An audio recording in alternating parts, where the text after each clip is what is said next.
हम लोग श्रीमद् भागवतम के तीसरे स्कंद के 12वें अध्याय के 27वें श्लोक से आगे पढ़ रहे हैं।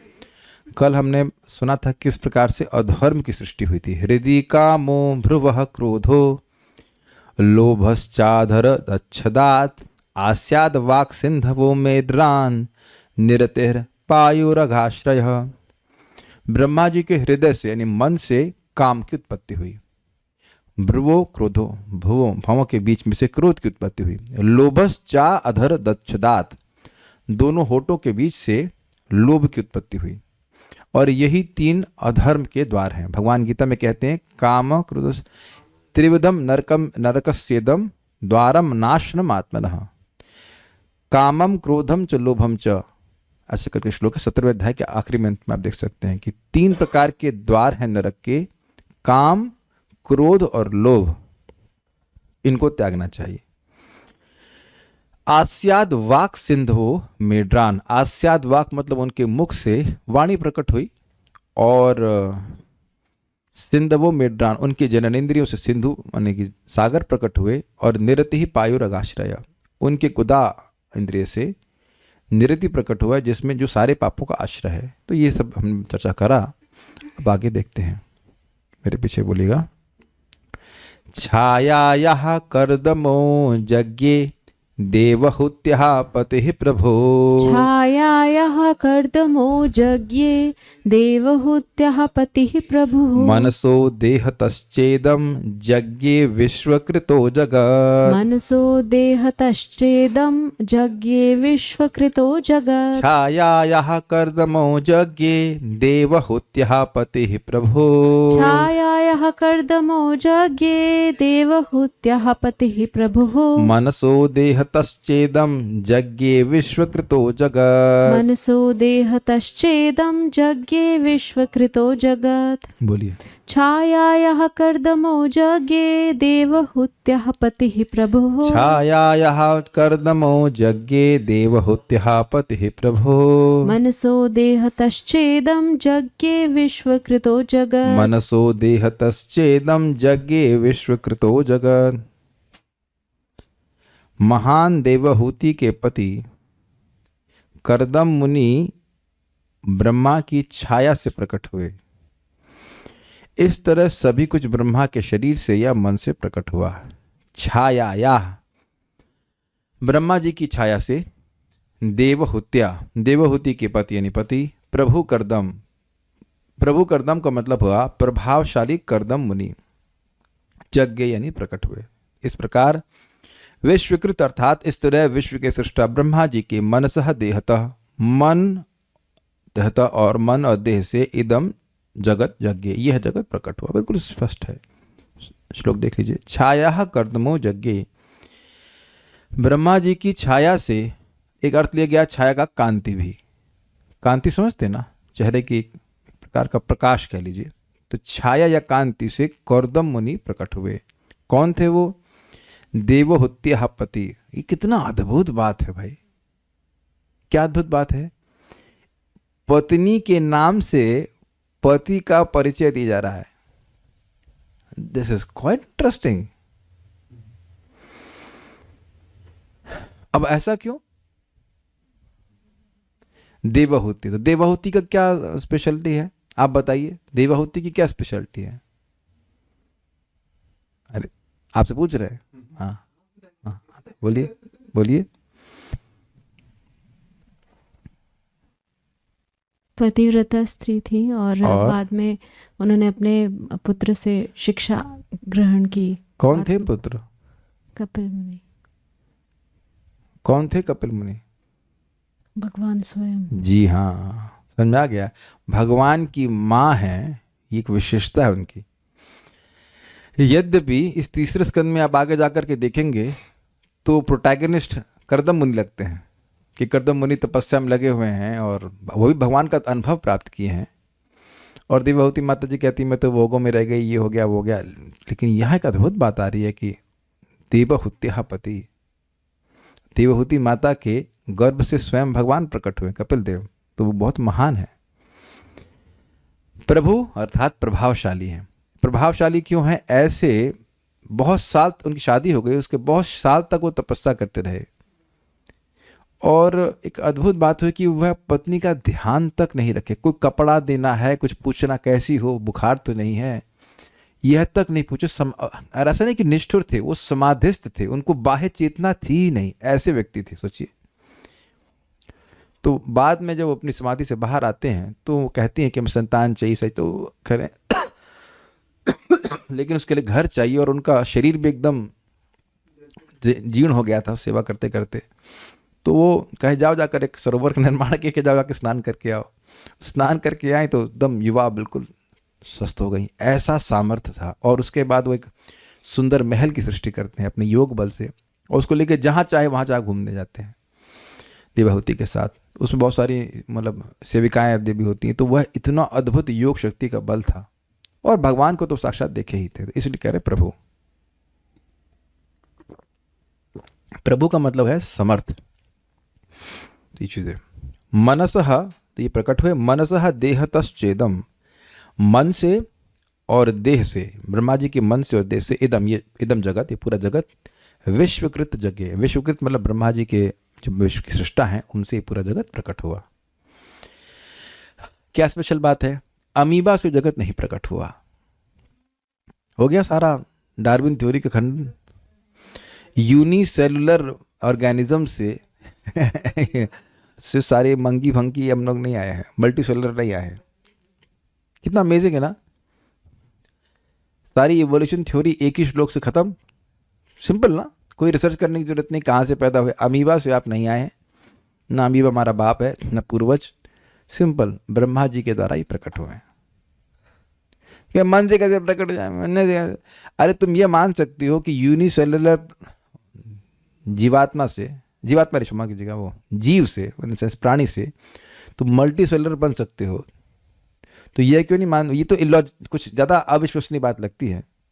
विलिंग सस्पेंशन ऑफ डिसबिलीफ, समझे ना, जानबूझकर जो अविश्वास है उसको त्याग देना, समझा है।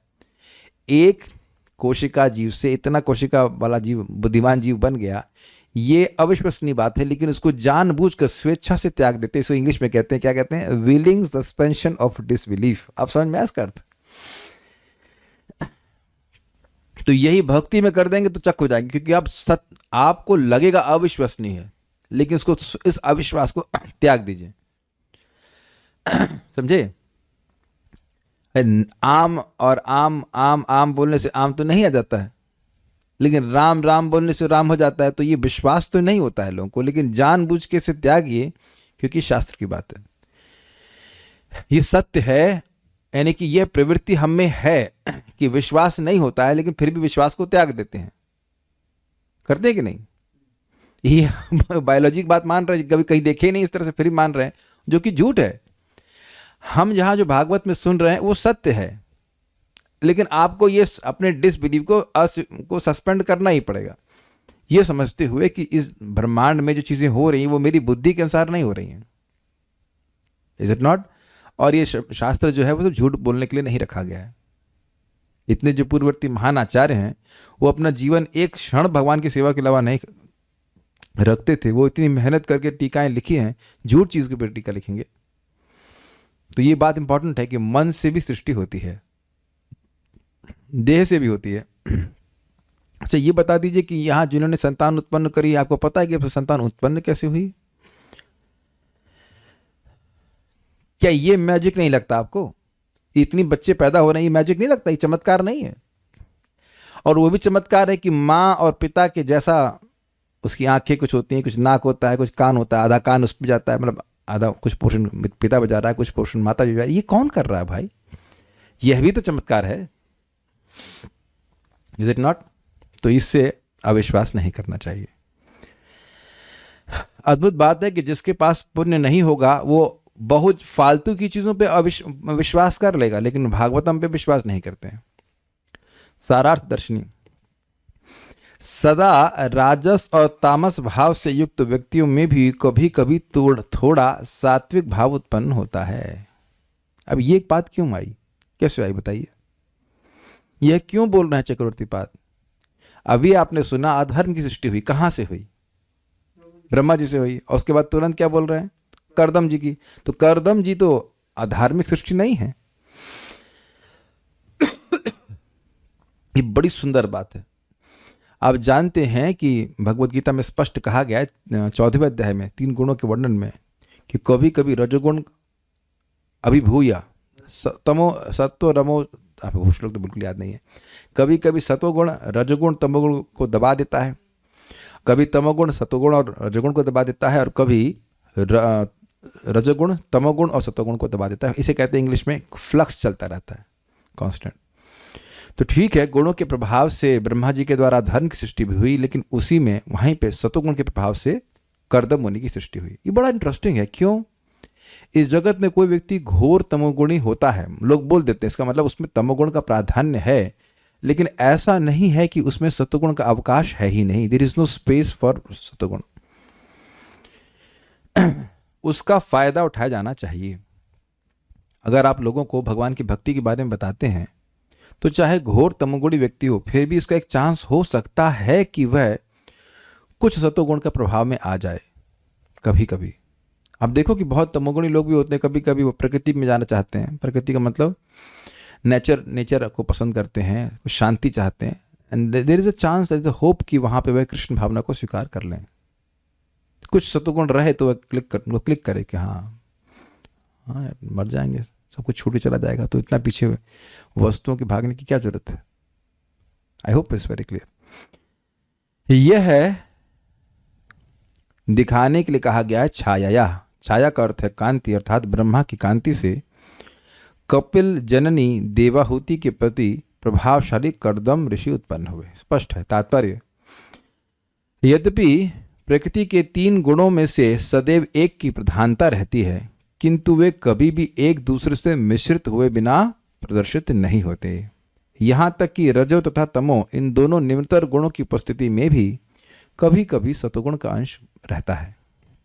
अतः ब्रह्मा के शरीर या मन से उत्पन्न सारे पुत्र रजोगुणी तथा तमोगुणी थे, किंतु उनमें से कुछ यथा कर्दम मुनि सतोगुण से उत्पन्न थे। नारद ब्रह्मा की दिव्य अवस्था में उत्पन्न हुए थे। ये तो आप लोग के लिए बिल्कुल स्पष्ट है, इसमें कोई व्याख्या की जरूरत नहीं है। अब बड़ी सुंदर बात है, अब फिर देखिए रजोगुण प्रकट हो गया। अब फिर रजोगुण प्रकट हो गया, और इस हम टॉपिक को समय देकर समझने का प्रयास करेंगे। सीक्वेंस में नहीं आ रहा है, कभी भी कुछ भी हो सकता है। चलिए, यही दिखा रहा है श्लोक में, कभी भी किसी के संग कुछ भी हो सकता है। चलिए, वाचाम दुहितरम तन्वीं स्वयंभूर्हरति मनः। वाचम दुहितरम तन्वीं स्वयंभूर्हरति मनः। अकामां चकमेक्षतः सकाम इति नः श्रुतम्। अकामां चकमेक्षतः सकाम इति नः श्रुतम्। वाचां दुहितरं तन्वीं स्वयंभूर्हरति मनः। वाचं दुहितरं तन्वीं स्वयंभूर्हरति मनः। अकामां चकमेक्षतः सकाम इति नः श्रुतम्। अकामां चकमेक्षतः सकाम इति नः श्रुतम्। हे विदुर, हमने सुना है कि ब्रह्मा की वाक नाम की पुत्री थी। सरस्वती जी कहने इनको, अभी आपने पढ़ा था, वाक की सृष्टि करी थी ना, जो उनके शरीर से उत्पन्न हुई थी, बेसिकली उनके मुख से उत्पन्न हुई थी, जिसने उनके मन को यौन की ओर आकृष्ट किया, यद्यपि वह उनके प्रति कामासक्त नहीं थी। हे क्षतः, हे विदुर, ब्रह्मा जी एक बार अपनी, क्षत शब्द यहाँ विदुर जी के लिए है, लेकिन ये पूरा शब्द ट्रांसलेशन अन्वय को पूरा करने के लिए ब्रह्मा जी को यहाँ पे जोड़ा है। हे विदुर, ब्रह्मा जी एक बार अपनी अकामाम, निष्काम, मतलब जिसके मन में ब्रह्मा जी के प्रति कोई काम वासना नहीं थी, मनः हरितिम, मन को, सॉरी स्पेलिंग मिस्टेक है, मन को हरने वाली है, करने वाली नहीं, मन को हरने वाली, तन्वीं, उनके शरीर से उत्पन्न, दुहितरम वाचम, पुत्री वाक को, सकामा, कामार्थ होकर, काम से आवर्त होकर, चक में यानी प्राप्त करना चाहे, इति नः श्रुतम, इस प्रकार हमने सुना है। देखिए, एक बात यहाँ बहुत महत्वपूर्ण है। इस प्रकार हमने सुना है, अर्थात मैत्रेय मुनि ये बात बोलने के लिए बहुत उत्साहित नहीं है। यहां पे आ रहा, तो हम पहले इस बात को पहले डिस्कस कर लेते। पहले हम इसको, पहले श्लोक को समझेंगे, फिर उसके बाद बात को बोलूंगा। वाचाम दुहितरम तन्वीन, वाचा मतलब वाक यानी सरस्वती, जो कि उनकी पुत्री हैं, तन्वीम जो उनके शरीर से उत्पन्न हुई है, स्वयंभूर हरति मनः, स्वयंभू ब्रह्मा जी की मन को हरने लगी। तो एक मन में आ सकता है कि भाई इस जगत में कोई स्त्रियां ऐसी होती हैं जो पुरुषों का मन हरने के लिए वैसा ही वस्त्र आभूषण धारण करती हैं, है ना, जो सकाम होती हैं, मतलब जो जिनके मन में इच्छा होती है कि पुरुष हमको भोगें, ऐसे करके कुछ दुष्चरित स्त्रियां होती हैं। तो ऐसा कोई संदेह न कर दे, इसलिए कह रहे हैं अकामाम, उसके हृदय में कोई कामना ब्रह्मा जी के प्रति ऐसी नहीं थी। बेटी की होती भी नहीं और उसकी तो थी भी नहीं। ऐसी बेटी को हे सत्तः, हे विदुर जी, चक में प्राप्त करने की इच्छा उनकी हुई। क्यों? सकामा, क्योंकि ब्रह्मा जी के हृदय में कामना उत्पन्न हो गई।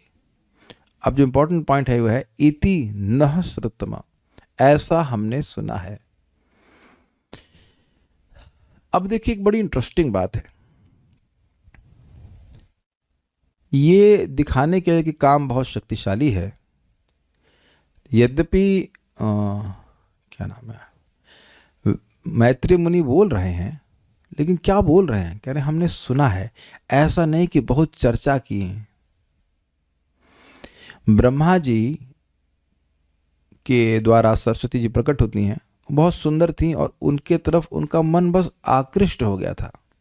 ऐसा नहीं कि बहुत ज़्यादा वो बहुत प्रयास किए थे, बस आकृष्ट हो गया था। और कुछ ऑब्वियसली कुछ प्रयास भी रहा होगा, उस तरफ थोड़ा बड़े होंगे। तो अब मरीचि प्रकट हो चुके, उनके 6 पुत्र थे और वह यह देख करके हंस दिए। तो इसकी वजह से उन्हें शाप प्राप्त हुआ और वह असुर बने। किसके बेटे असुर बने थे? वह काल नेमि के। और उसके बाद वह फिर कंस के द्वारा मारे गए थे। उनको देवकी के पुत्र के रूप में जन्म लेने का मौका मिला और फिर कंस के द्वारा मारे गए। इतनी फजीयत हो गई। तो देखिए एक बड़ी इंपॉर्टेंट बात है कि मैत्रेय मुनि यद्यपि एक दोष बता रहे हैं, बहुत बड़ा दोष है, बहुत बड़ी दुर्घटना कह लीजिए, लेकिन ब्रह्मा जी में दोष दृष्टि नहीं कर रहे हैं। समझ रहे हैं? एक यहाँ पे शिक्षा प्राप्त हो रही कि व्यक्ति को स्त्री से के संबंध में बहुत सतर्क रहना चाहिए। ये कभी नहीं सोचना चाहिए कि मैं मुक्त पुरुष हो गया हूं। जो बात आगे जाके बताएंगे। No one should think himself liberated in the association of a young women. No one means not no one, no one means no one, कोई भी नहीं, न गृहस्थ, न ब्रह्मचारी, न कोई भी, न सन्यासी, नो वन।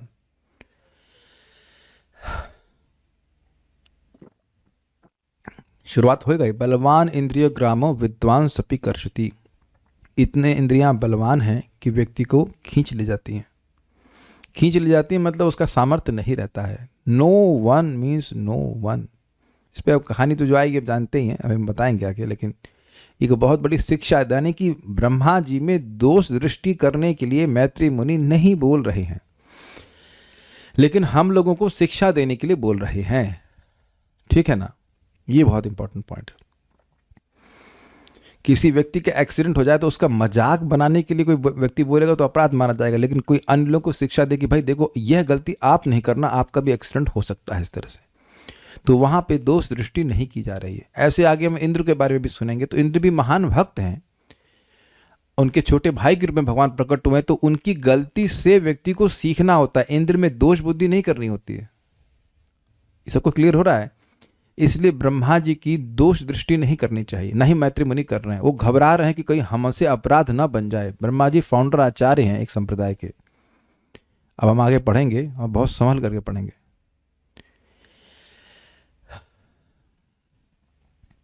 सारार्थ दर्शनी, यहां तक कि वे लोग जो अत्यंत विद्वान और बड़ी विवेकशीलता रखते हैं वे भी काम को नियंत्रित नहीं कर सकते। यह श्लोक दर्शाता है कि किसी को स्त्रियों के साथ अकेले नहीं रहना चाहिए, unless she is your wife, पत्नी हो उसके अलावा और किसी के संग में नहीं रहना चाहिए।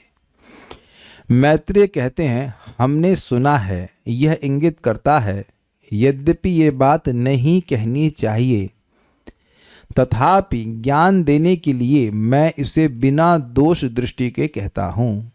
मतलब इनको कोई बहुत उत्साह नहीं हो रहा है कि आपको पता है ब्रह्मा जी का फॉल डाउन हुआ था। ये बात समझ लीजिए कि अगर हम दूसरे भक्तों के दोषों की चर्चा करते हैं जिससे किसी का कोई लाभ नहीं होना, तो वह दोष हम में आने वाला है। भगवान दिखाएंगे 2 हफ्ते के बाद, देखो तुम भी इसी स्थिति में रहेगा। दूसरे के बोल रहे थे ऐसा वैसा हुआ। हम सभी लोग क्षर हैं। क्षर मतलब फॉलन, जिनके अंदर प्रकृति पे प्रभुत्व जताने की इच्छा है ही, है ना। तो इसलिए अगर किसी भी वक्त के संग कुछ गलत होता है और व्यक्ति उसमें हंसता है तो भगवान को बहुत खराब लगता है। उसका व्यक्ति को दंड मिलता है, चाहे वो भक्त भी क्यों ना हो। और ऐसा भी हो सकता है कि वही घटना उस व्यक्ति के साथ हो। और अगर किसी का कुछ गलत हो रहा है और हम हंस रहे हैं, उसके ऊपर मजाक बना रहे हैं, तो ये तो वैष्णवता है ही नहीं। पर दुख दुखी होता है ना, किसी के संग कुछ खराब हुआ, मान लो कोई भक्ति से च्युत हो गया, अलग हो गया कुछ समय के लिए मान लीजिए, तो हम अगर हंस रहे हैं तो ये तो वैष्णवता ही नहीं है ना। हमको दुखी होना चाहिए कि अरे ये भक्त भक्ति करते थे, कहाँ ये अभी माया में चले गए, जैसे भी है। बहुत बड़ी शिक्षा है। इसी घटना को महाप्रभु ने भी सुनाया था और कहा कि देखिए, जब देवता है मरीचि और वह वैष्णव अपराध कर रहे हैं और ये स्थिति हो रही है उनकी, तो एक समान व्यक्ति के लिए तो कहना ही क्या। बहुत सतर्क होकर के व्यक्ति को करना चाहिए। क्योंकि मैं अपराध करने से डरता हूं। और ये हैं कौन? महाभागवत हैं। इसीलिए महाभागवत हो पाए हैं क्योंकि अपराध करने से डरते हैं। वो जान रहे हैं कि ब्रह्मा जी की स्थिति क्या है। भगवान की इच्छा से कुछ हम जैसे जीवों को शिक्षा देने के लिए भगवान ऐसा करवा दिया, लेकिन इसका मतलब ये नहीं कि ब्रह्मा जी भगवान को प्रिय नहीं है। उन्हें यह डर था कि दोष ढूंढने से वह मरीचि के पुत्रों की तरह पतित हो जाएंगे। यह वाक्य यह भी इंगित करता है कि इस घटना को वर्तमान कल्प में किसी ने नहीं देखा। समझे? कह रहे हैं कि हमने ऐसा सुना है, मतलब हम उसको पढ़े बड़े ज़्यादा नहीं है, सुना है। इस तरह से बहुत रिसर्च हमें ना करने की इच्छा हुई, ना हमने कुछ जरूरी समझा, बस ये सुना है, एक बात होती हुई आई, इस प्रकार से बोल रहे हैं। बल्कि यह किसी पूर्व दूर के कल्प में घटित हुआ था और अब इसे समझाया जा रहा है, क्योंकि यह स्वीकार नहीं किया जा सकता कि यह घटना ब्रह्मा द्वारा भागवत के 4 मुख्य श्लोक सुनने के बाद घटी। एतन्मतं समातिष्ठ परमेण समाधिना भवान कल्प विकल्पेषु ना विमोहयति करहिचित। मेरे निर्देशों को पूरी तरह और गहन एकाग्रता के साथ पालन करो, तुम अपने जीवन और उसके विभाजनों में कभी भी भ्रमित नहीं होगे। श्रीमद् भागवत 2:9-36। तो देखिए, अब अगर जो दूसरा संत हमारे संग पढ़े हैं तो इस बात को याद रखे होंगे कि ब्रह्मा जी सृष्टि करने में डर रहे थे। और आप डर देख ही रहे हो। डर क्या है? ये सृष्टि कहां से हुई? तनवीम ब्रह्मा जी के खुद के शरीर से ही प्रकट हुई, कहीं और से नहीं प्रकट हुई। और देख रहे हैं कितनी अद्भुत सृष्टि है कि वह खुद सृष्टिकर्ता को ही मोहित करने वाली हो गई। ये तो अद्भुत बात है। और कुछ कुछ ऐसा लग रहा है कि ये इनके कंट्रोल में है भी नहीं। अगर वाकई इनके कंट्रोल में होता तो वह प्रभावित नहीं हो पाते। कुछ ऐसा ही प्रतीत हो रहा है कि लग रहा है भगवान की इच्छा से सब कुछ हो रहा है, ब्रह्मा जी के माध्यम में। हमको नहीं पता कि क्या सिचुएशन चल रही है, लेकिन ब्रह्मा जी ने ये प्रार्थना करी थी कि हम अब मोहित ना हो, मुझ में ईश्वर भाव ना आ जाए, अहंकार ना आ जाए। देखिए, ये समझ लेना कि काम से पहले अहंकार आता है।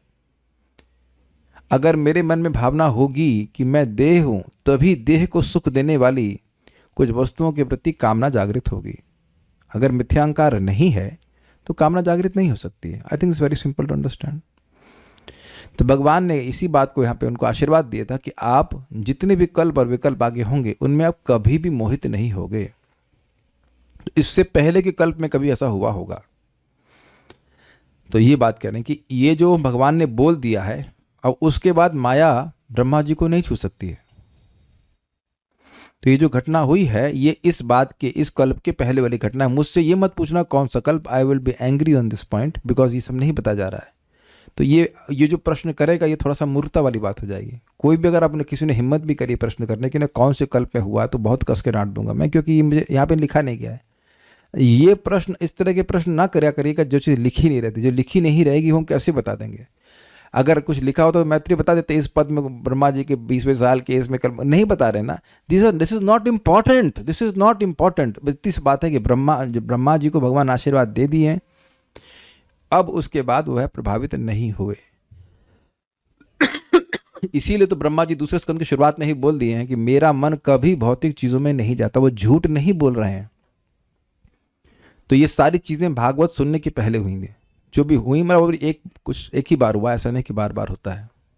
तो कई बार हमसे आगे भी लोग प्रश्न करते रहेंगे या पहले भी करते हैं, ब्रह्मा जी संग ऐसा वगैरह। ब्रह्मा जी ऐसे कामी पुरुष नहीं है। एक बार, वो भी एक बार का मतलब कितना समय बीत गया उनकी आयु का बताइए। उसमें कभी एक कुछ समय के लिए ऐसा हो गया और जिससे आगे के सभी लोगों के लिए बहुत बुरा आदर्श भी उपस्थित होता। तो इस कारण से बताई जा रही है बाकी लोगों को सिखाने के लिए कि इतने महान व्यक्ति के संग भी ऐसा हो गया तो इसको इतना हल्का ना समझे काम को। समझाई बात? माया का एक बड़ा सिंपल टूल है। जो साधक होता है उसके मन को शांत रखती है कुछ समय के लिए। तो सोचता है, अनर्थ निवृत्ति में स्पेशली, वो सोचता है कि मैं तो काम को जीत लिया। और जब वह एकदम असावधान होता है तब उसको अटैक करती है। जैसे सिंपल ये टेररिस्ट पॉलिसी, नहीं अटैक करेंगे। मान लीजिए कि आर्मी सोचे हाँ सब शांत हो गया और फिर बम फोड़ देंगे। जब तक व्यक्ति भाव स्तर को नहीं प्राप्त हो जाता है, व्यक्ति को नहीं सोचना चाहिए कि वो माया से मुक्त हो गया है। भाव स्तर पे मतलब प्राय गिरते नहीं है लोग, इसलिए बोल रहा हूं, वेरी केयरफुल। तात्पर्य, बलवान इंद्रिय ग्रामो विद्वान समपि कर्षति। भागवत 9:19-17 कहा गया है कि इंद्रियां इतनी प्रमथ तथा प्रबल होती हैं कि वे अत्यंत विवेकवान तथा विद्वान व्यक्ति को भी मोहित कर सकती हैं। इसका मतलब क्या है पढ़ के बताऊंगा पूरा। इसलिए सलाह दी जाती है कि कोई व्यक्ति अपनी माता, बहन या पुत्री के साथ भी अकेले में न रहे। विद्वान सपि कर्षति का अर्थ है कि बड़ा से बड़ा विद्वान भी काम वासना का शिकार बन जाता है। ब्रह्मा अपनी ही पुत्री के प्रति कामासक्त थे, अतः उनके इस अनियमितता को बतलाने में मैत्री हिचक रहे थे। फिर भी उन्होंने इसका उल्लेख किया, क्योंकि कभी कभी ऐसा घटित तो हो ही जाता है और इसके जीवंत उदाहरण स्वयं ब्रह्मा है। यद्यपि वे आदि जीव हैं और संपूर्ण ब्रह्मांड में सबसे अधिक विद्वान हैं। यदि ब्रह्मा जी काम वासना के शिकार हो सकते हैं तो अन्यों के विषय में क्या कहा जाए जो अनेक संसारी दुर्बलताओं के प्रति उन्मुख हैं। ब्रह्मा की ये असाधारण अनैतिकता किसी विशेष कल्प में घटित हुई सुनी गई थी, किंतु यह उस कल्प में नहीं घटित हो सकती थी जिसमें ब्रह्मा ने भगवान से प्रत्यक्ष रूप से श्रीमद् भागवत के 4 श्लोक सुने थे। क्योंकि भागवत का उपदेश देने के बाद भगवान ने ब्रह्मा को यह वर दिया था कि वे किसी भी कल्प में मोहित नहीं होंगे। इससे यह सूचित है कि श्रीमद् भागवत सुनने के पूर्व वे ऐसी काम वासना के शिकार हुए होंगे, किंतु भगवान के मुख से श्रीमद् भागवत सुन लेने के बाद ऐसी त्रुटि होने की कोई संभावना नहीं थी। फिर भी मनुष्य को इस घटना की ओर गंभीरता से ध्यान देना चाहिए। मानव एक सामाजिक पशु है और स्त्रियों के साथ अनियंत्रित मेल जोल से उसका पतन हो जाता है। पुरुष तथा स्त्री की ऐसी सामाजिक स्वतंत्रता विशेष रूप से युवा वर्ग में निश्चय ही आध्यात्मिक उन्नति के मार्ग में महान अवरोध है। भव बंधन एकमात्र यौन बंधन के कारण है। फलतः पुरुष तथा स्त्री की अनियमित संगति अवश्य ही आध्यात्मिक प्रगति के मार्ग में महान अवरोध है। मैत्री ने ब्रह्मा का यह उदाहरण इस भीषण खतरे के प्रति हमारा ध्यान आकृष्ट करने के लिए ही प्रस्तुत किया है। तो कुछ बातें तात्पर्य की बहुत महत्वपूर्ण है। शुरू करते हैं। बलवान इंद्रिय ग्रामो विद्वांसमपि कर्षति, विद्वांसम अपि कर्षति। श्रीला व्यासदेव जी अपने शिष्यों को ये श्लोक सिखा रहे थे। मात्रा दुहित्रा न विविक्ता समनो भवेत, बलवान इंद्रिय ग्रामो विद्वांसमपि कर्षति। व्यक्ति को अपनी माँ, बहन और पुत्री इनके संग भी अकेले में नहीं बैठना चाहिए, क्योंकि बलवान इंद्रिय ग्राम मतलब इंद्रियों का जो समूह है वो बहुत बलवान है। बलवान का मतलब है कि हमसे अधिक बलवान है। और विद्वांसम अपि कर्षति, जो विद्वान है, जो जान रहा है कि वह देह नहीं है, विवेक है उसका, शास्त्र अध्ययन किया है, उसको भी खींच ले जाती है, अर्थात उसकी इच्छा के विपरीत खींच लेती है। तो इस पे जैमिनी ऋषि को बड़ा ऑब्जेक्शन हुआ। सुने कहानी आप? जैमिनी ऋषि ने कहा कि अरे, जो व्यक्ति बुद्धू है, जो ज्ञान नहीं रख रहा है, उसको खींच ले तो कोई बड़ी बात नहीं है, लेकिन जो ब्रह्मचर्य का पालन कर रहा है, जो विद्वान है, उसको खींच ले, उसमें ये तो हमको समझ में नहीं आ रहा है, ये हमको स्वीकार नहीं हो रहा है। अब यहां भी देखिए, हम घटना इसीलिए जैमिनी ऋषि में दोष देखने के लिए नहीं बता रहे हैं, एक शिक्षा दी जा रही उसको बोल रहा हूं। तो व्यासदेव क्या ठीक है। तो अब जैमिनी ऋषि अकेले अपना भजन कर रहे थे और उनकी कुटिया में उस दिन बारिश हुई। और कुटिया की बात है, बारिश हो रही थी और एक बहुत सुंदर स्त्री वो बारिश में पूरा भीग गई थी और वह उनके दरवाजे में खटखटाई। नहीं, मैं गलत बोल गया। वो जा रहे थे जंगल से और उनको रास्ते में कोई स्त्री दिखी थी, रास्ते में दिखी थी, कुटिया पे नहीं खटखटाई थी, रास्ते में दिखी और वो भीग गई थी। और उसने कहा कि कोई आप पे आश्रम है, मैं रात में मतलब रुक जाऊं? हाँ, उनको पहले संकोच, कहते ठीक है, मैं तो, मेरा मन संयमित है, कोई दिक्कत नहीं है। कहो हमारे आश्रम में आप रुक सकते हो और सुबह होगी तो आप चले जाना।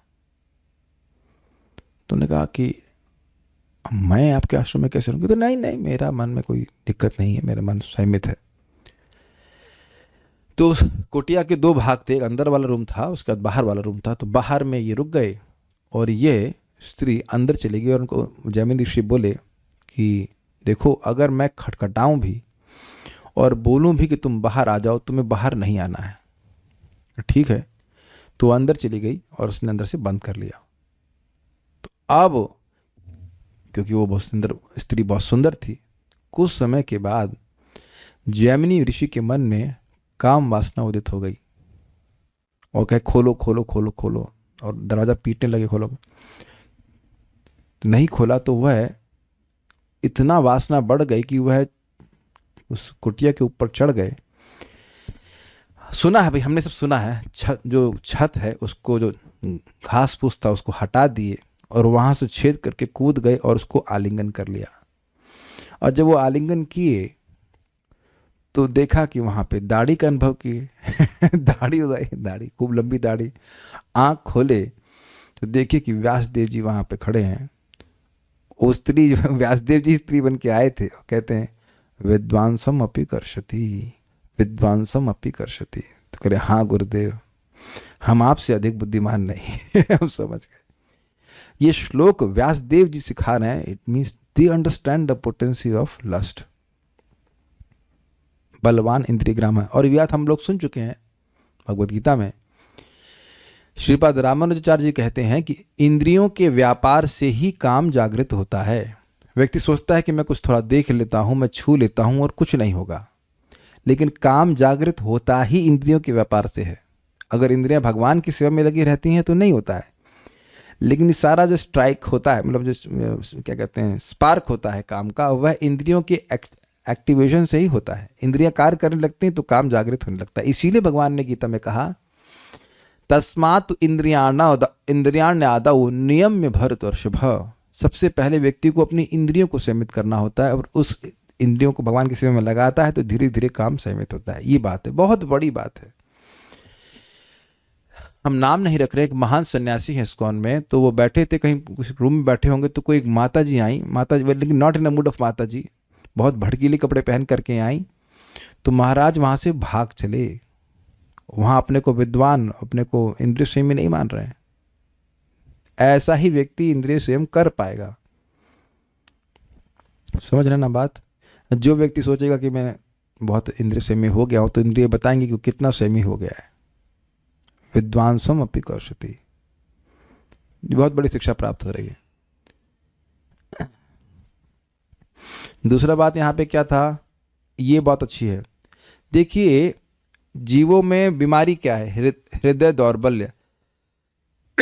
जब जीव भगवान से विमुख होता है तो उसके हृदय में प्रकृति पर प्रभुत्व जताने की इच्छा आ जाती है। मतलब मैं प्रकृति को भोगूंगा, यही हृदय की दुर्बलता है। जैसे अर्जुन ने प्रश्न किया था ना कि न इच्छा होते हुए भी, न चाहते हुए व्यक्ति पाप क्यों करता है, तो ये दुर्बलता है ना कि पता है कि पाप है फिर भी व्यक्ति पाप कर रहा है। तो यही बात बोल रहे हैं कि ब्रह्मा जी उन्मुख नहीं थे सांसारिक वासनाओं के प्रति, नहीं, फिर भी वे प्रभावित हो गए। तो जिनको पहले से ही ये बीमारी है कैमुत्य न्याय से, उनके अंदर ये कितनी अधिक प्रवृत्ति होगी। और व्यक्ति अगर ईमानदार है तो वह समझेगा कि उसके हृदय में ऐसी दुर्बलताएं हैं, और इसका शरीर की आयु से कोई फर्क नहीं पड़ता है। One has to be very careful. ये सब बातें हैं। नहीं तो ये क्यों बोलते कि बेटी के साथ भी मत नहीं रहना चाहिए। और तीसरी बात यहाँ पे बड़ी अच्छी हमें सुनने को मिली है कि भागवत को सुनने से काम से व्यक्ति मुक्त होता है, लेकिन फिर भी व्यक्ति को अपने को मुक्त नहीं मानना चाहिए। प्रभुपाद बड़े स्टाइल से बोल रहे, अच्छी बात, कि यद्यपि भागवत सुनने से ब्रह्मा जी माया से बाहर हो गए, फिर भी व्यक्ति को यह नहीं सोचना चाहिए कि मैं भागवतम सुन रहा हूं तो मैं काम वासना के परे चला गया। Still one should be very careful about it, ये बात कहते हैं। और तो कुछ यहाँ पे मेरे को उसमें नहीं आता है, बस यही बात है। ठीक है, बाकी तो यहाँ रुकते हैं। So will stop here. और कोई प्रश्न मेरे किसी का है नहीं। भगवान भागवत हर कल्प में प्रकट नहीं होती। आप देखिए ये फालतू के प्रश्न क्यों करते हैं मेरे से, ये है ना फालतू का प्रश्न। मैं क्या हर कल्प में जाकर के बैठूंगा, मैं समझो क्या होती नहीं। वह चैतन्य महाप्रभु आते हैं तो भागवतम लेके आते होंगे। ये भक्ति का प्रोसेस जो है ये शाश्वत है, तो भागवत तो प्रकट होती ही होगी। I mean this is, don't ask any how. Hare Krishna, I will not become more angry. प्रश्न थोड़ा सोच के करना चाहिए। क्या मैं ब्रह्मा हूँ कि हर कल्प में देखूंगा भागवत नहीं हो रही है, नहीं हो रही है, ब्रह्मा जी बोल रहे हैं नहीं बोल रहे हैं। भगवान भागवत तो शाश्वत है, इस समय प्रकट हो रही, सुनिए बस इतनी बात। ये प्रश्न तो परीक्षित महाराज नहीं कर रहे ना कि भागवत हर समय प्रकट हो रही कि नहीं हो रही, कोई नहीं प्रश्न कर रहा ना। Okay, so will stop here. हमको बहुत बड़ी शिक्षाएं मिल रही है, हम शिक्षाओं को ग्रहण करें। और देखिए दोनों ही तरह से कॉशियस होना चाहिए। स्त्री के लिए पुरुष स्त्री है और पुरुष के लिए स्त्री स्त्री है। एक हाँ बात बोलना भूल गया था, जब व्यक्ति ब्रह्मचारी होता है तो उसके लिए ये नियम होता है कि कभी भी स्त्री के संग अकेले नहीं बैठना है। लेकिन यही नियम गृहस्थ के लिए भी है। मैं रिपीट कर रहा हूं, यही नियम गृहस्थ के लिए भी है। ऐसा नहीं है कि कोई गृहस्थ है तो वो अकेला अपनी पत्नी के अलावा किसी स्त्री संग बैठ सकता है अकेले। ये बात ध्यान रखना है। Okay, so will stop now. Shrimad Bhagavatam की जय, श्रील प्रभुपाद की जय, निताई गो। ये पॉइंट पे तो हमें बोलना ही था, उसको सोच के आए थे भाई। ये क्या है, भाव बंधन एकमात्र यौन बंधन के कारण है। ये तो बिल्कुल ही भूल गए थे, बहुत इंपॉर्टेंट पॉइंट। फलतः पुरुष तथा स्त्री की अनियमित संगति अवश्य ही आध्यात्मिक प्रकृति के मार्ग में महान अवरोध है। भाई ये एक बड़ी गंभीर बात है। देखिए, जो भगवान के पास जाना चाहता है उसके लिए बहुत सारे नियम हैं ताकि वो हमेशा के लिए मुक्त हो जाए। मेरी भाषा समझ में आई? जो भगवान के पास नहीं जाना चाहता है उसके लिए तो बंधन में पड़ा रहना चाहता तो कोई नियम नहीं है। लेकिन जो ठीक होना चाहता है उसके लिए ये सब नियम हैं। गृहस्थी में भी व्यक्ति है तो वह भी बंधन है। जो इस प्रकार की इच्छाएं हैं, अपनी पत्नी का संग करना भी बंधन का ही कारण है। लीगल और इलीगल, इट्स ऑल इलीगल। देखिए व्यक्ति को व्यक्ति को कम से कम अपने अनर्थों को समर्थन नहीं देना। अनर्थ समर्थन आंदोलन नहीं है ये। अगर व्यक्ति काम से को नहीं त्याग पा रहा है, गृहस्थी में है, लेकिन उसको यह याद रखना चाहिए कि जब तक ये काम वासना बनी रहेगी मैं इस जगत में डोलता रहूंगा। और यही बात किसी अन्य आश्रम के व्यक्ति पर भी निर्भर करती है, लागू होती है, निर्भर नहीं, लागू होती है। अगर हृदय में स्त्री को भोगने की इच्छा है, ये भोगने की इच्छा है, वो भोगने की इच्छा है, तो भोगने के लिए तो जगत भी बनाया गया है, तो फिर से व्यक्ति को आना पड़ेगा। तब करें क्या? देखिए, पॉइंट इज रेगुलेशन। कुछ काम है जिसको नुकसान नहीं, जैसे मान लीजिए अच्छा खाने की इच्छा है, तो अब वह तो भगवान को अर्पण कर दिया, तो प्रसाद खा लीजिए, तो वहां से ठीक हो रहे हैं। तो अब स्त्री संग की इच्छा कैसे हम शुद्ध कर सकती है? हमको तो भगवान स्वयं बोले हैं, धर्म अविरुद्ध भूतेषु कामोस्मि भरतर्षभ। अगर कृष्ण भावना भावित संतान उत्पन्न करने के लिए व्यक्ति संग कर रहा है, तो वह भगवान की अभिव्यक्ति वह उसको शुद्ध करेगी। मैं गृहस्थों के लिए बोल रहा हूँ, वो कि यज्ञ हो जाता है। अन्यथा अगर व्यक्ति प्रवृत्त हो रहा है तो उसको समझना चाहिए कि वो अपनी बीमारी को बढ़ा रहा है। एटलीस्ट कम से कम यहाँ से शुरुआत करे कि मैं अपनी बीमारी को बढ़ा रहा हूँ। बहुत, मैं पता नहीं मेरी बात समझ में आ रही कि नहीं आ रही है। जैसे आप, हमारे जिसमें कफ है हल्का सा समय, तो अगर मैंने दही खाया नहीं, अगर मैं दही खाऊं तो मुझे कम से कम यह पता होना चाहिए कि यह मेरे कफ को बढ़ाएगा। कुछ विवेक तो रहना चाहिए। मैं समझा पा रहा हूँ, वेरी सटल पॉइंट। भले ही कोई व्यक्ति अपनी इंद्रियों को सीमित नहीं कर पा रहा है, कम से कम उसको पता तो होना चाहिए कि मैं गलत कर रहा हूं। मैं इसलिए बोल रहा हूं कि एक माता जी फॉर एग्जांपल, तो उनकी बेटी को कफ हो गया। मैंने कहा केला खिलाती हूँ? कहते हाँ खाती है। दूध पिला रही हूँ? दूध भी पिला रही हूँ। मैंने कहा चावल के? हाँ चावल भी खिला रही हूँ। तो तुम सब तो वही खिला रही हो जो तो उसको रोग बढ़ जाएगा। तो कम से कम यह तो विवेक हो कि भाई ये चीज गलत है। From there is a hope कि व्यक्ति इनको त्यागेगा, एटलीस्ट कंट्रोल करने का प्रयास करेगा, मिनिमाइज करने का प्रयास करेगा। आप मेरी बात समझ पा रहे हैं? समाज में तो ऐसा मतलब मुक्त होने का तो कोई बात ही नहीं है। तो इस प्रकार से इंद्रियों को सीमित करने का कोई प्लान ही नहीं है।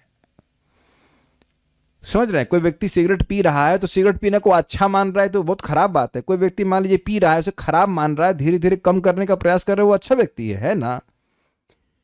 तो शास्त्र सुन करके कम से कम यह तो व्यक्ति को विवेक रहेगा ना कि उसे वो जो काम कर रहा है वो अच्छी बात नहीं है। तो ये जो बंधन है कि स्त्री के प्रति आकर्षण है, बड़ा प्रभुपाद स्पष्ट बोलते हैं।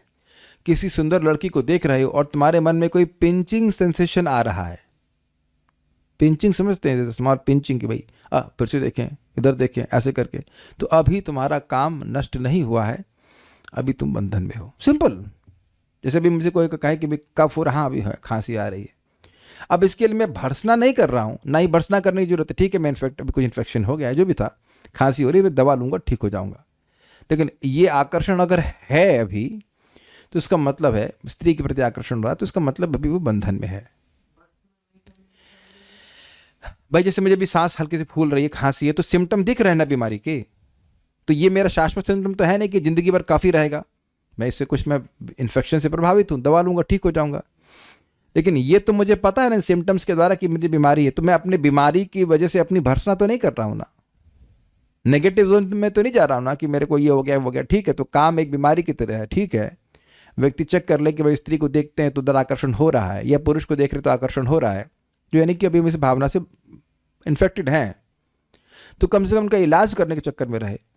इलाज तो करना चाहे, है कि नहीं? ये बात है। तो जब एकदम इच्छा समाप्त हो जाएगी तो वापस दोबारा जगत में नहीं आना पड़ेगा। लेकिन ये केवल स्त्री पुरुष के आकर्षण की बात नहीं है, सूक्ष्म रूप से भी काम इच्छा होती है। कैसे? लोगों को नियंत्रित करने की वो बड़ी प्रबल इच्छा होती है कि लोग मेरे अनुसार चलें। लोगों को शास्त्र का ज्ञान दे रहे हैं तो वो आपके अनुसार नहीं चल रहे हैं। अगर मान लीजिए आप किसी को बताते हैं कि ब्रह्म मुहूर्त में उठना चाहिए, तो वो आपकी आज्ञा पालन नहीं कर रहे हैं, वो शास्त्र की आज्ञा पालन कर रहे हैं। क्लियर? अगर आप किसी को कहते हैं कि हरे कृष्ण जपो, तो वो आपकी आज्ञा पालन नहीं कर रहा है, आप भगवान की बात बोल रहे हो। लेकिन अब मैं कहता हूं मेरे अनुसार चलना चाहिए, मैं नियंता हूं, ये भावना भी काम में आती है। ये सूक्ष्म इच्छा है। किसी वैरागी में भी इस प्रकार की बड़ी प्रबल इच्छा आ सकती है कि मैं लोगों को कंट्रोल कर लेता हूं, लोग मेरे अनुसार चलते हैं। तो ये भी तो चलाते रहो, तुम अगले जन्म में फिर चलाओ, ये पार्टी का नेता हूं इत्यादि इत्यादि, यह भी काम है। लेकिन ये दो इच्छाएं हैं इस प्रकार से, सूक्ष्म और ग्रॉस, सूक्ष्म और स्थूल। तो इससे बचने का प्रयास करना, बचने का सिंपल तरीका भागवत सुनना है, नाम जप करना है, भगवान का प्रसाद ग्रहण करना, भगवान की सेवा करना है, ये सिंपल सिस्टम है। Okay, so will stop now.